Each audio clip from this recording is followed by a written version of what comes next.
The year 2002. Avril Lavigne and Vanessa Carlton are topping the dang charts. Families are playing Cranium like there's no tomorrow, and everyone's wearing vests for some reason. But there's one little girl in Alabama that, in between going hard on some kids' cuisine dino nuggets and cutting her Barbie's hair with her mama's good scissors, is begging her parents to rent one special VHS from the movie rental place / tanning salon down the street. That movie, Disney's The Country Bears. And that little girl was Miley Cyrus. Just kidding, it was me. Hi, I'm Liz, and today I want to talk about The Country Bears, the best, worst movie y'all probably forgot even existed.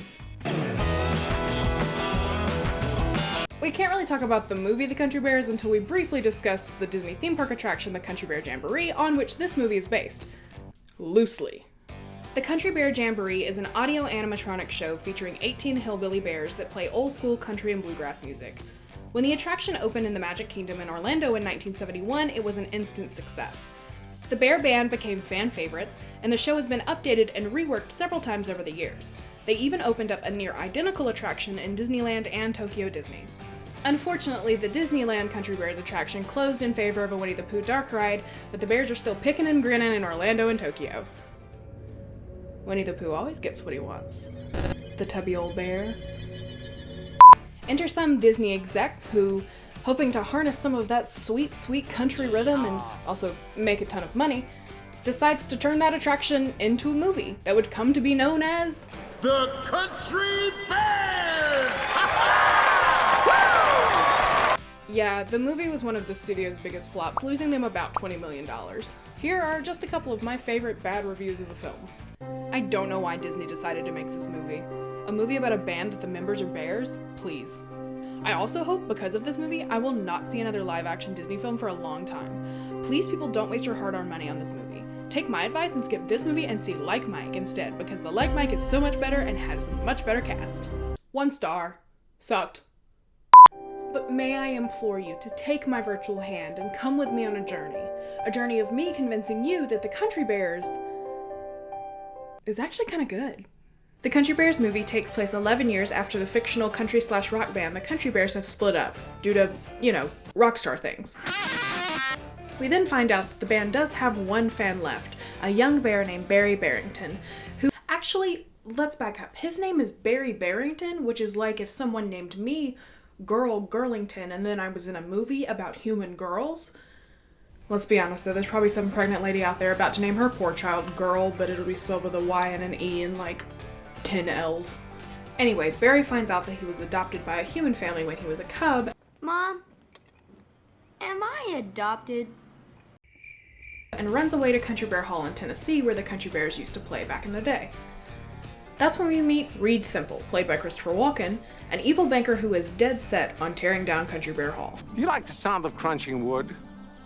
I do. We also meet Henry and Big Al, the caretaker of Country Bear Hall and by far the best character in this movie. Barry comes up with a crackpot plan to save Country Bear Hall by reuniting the band and putting on a benefit show for the venue. Only trouble is that the band members, Ted, Fred, Zeb, and Tennessee, have all moved on. Fred's doing security, Ted's a wedding singer, Zeb is in deep debt to Queen Latifah due to a honey problem, and Tennessee's a depressed marriage counselor that's hung up on his ex, Trixie. I'm okay. Have I convinced you to watch this movie yet? So Barry, Henry, and Rhodey, the tour bus driver who's apparently just been living on the bus since the band broke up, they head on a cross-country road trip to gather all the bears. All the while, Barry's parents are worried sick that he's been kidnapped, so they enlist the help of police officers Ham and Cheats. Ham and Cheats? Yeah, we get that all the time. I am starting to get why people don't like this movie. And what is Reed Thimble up to while all of this is going on? Oh, he's in his office. In his underwear. Smashing tiny replicas of the Country Bear Hall. What else would he be doing? Oh, no! So after about 30 celebrity cameos and picking up all the bears, Ted is still refusing to join back up with the band. Barry's defeated, all hope is lost, so he decides to head back home and finally let his parents know that he's not, dead. Oh, Barry! But then Ted shows up at Barry's house, apologizes, and says he'll do the show. Everything seems okay, but then they walk outside. The bus was stolen. It was that Thimble fella. Wait, what was that? Okay. So Thimple's stolen the tour bus and kidnapped the rest of the band, so what does that mean? You guessed it. An early 2000s family movie unsolicited car chase.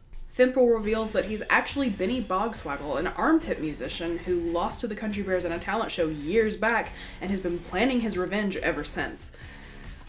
I know this is supposed to be like the big twist in the movie, and it's obviously supposed to make us go, but there are so many other insane things happening in this movie that I'm just like, okay, fine. So the bears are rescued, and after yet another bus montage, they head back to Country Bear Hall where it seems like no one's shown up for their show. But wait! Big Al just made everyone park in the back because he didn't want anyone parking on his grass. They raise enough money to save Country Bear Hall. All is well. And then they end the movie with a 12-minute concert. And Barry gets a guitar solo. The Country Bears is genuinely one of my favorite movies, even if it is absolutely insane and there's no real reason that it should exist at all. And I don't know if it's nostalgia or just the fact that the soundtrack is, but I love it. So thank you for listening. And I am truly sorry if seeing that many giant bear puppets in such a short amount of time is going to give you nightmares.